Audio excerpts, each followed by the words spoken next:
Guys, magluluto ako ngayon ng chicken calderita na may halong mga gulay na mais, repolyo, bell pepper, patatas, carrots. Yun.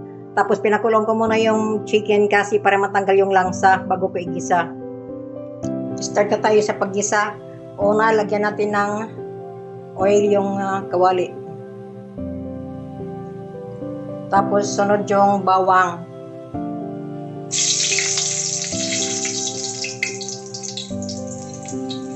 Sunod yung sibuyas.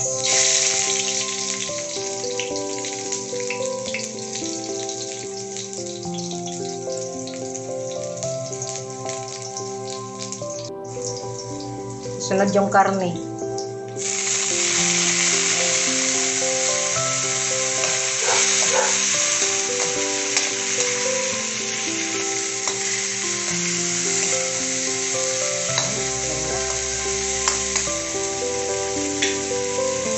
Hintayin natin na medyo maluto siya. Lagyan natin ng paminta at tubig para maluto siya.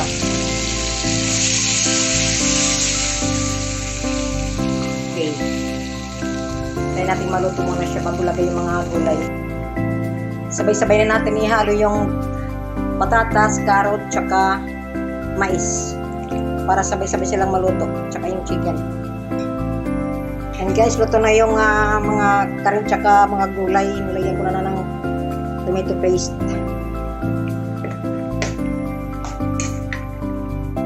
Ilagay na natin yung repolyo.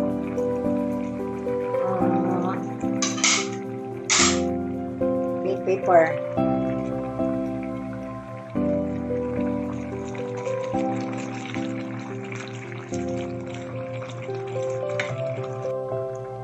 Ilagay na natin yung beans.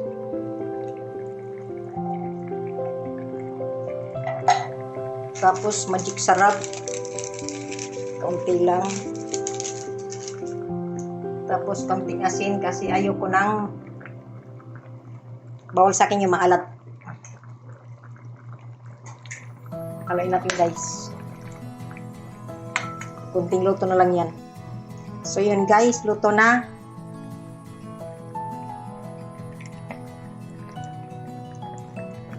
Okay na.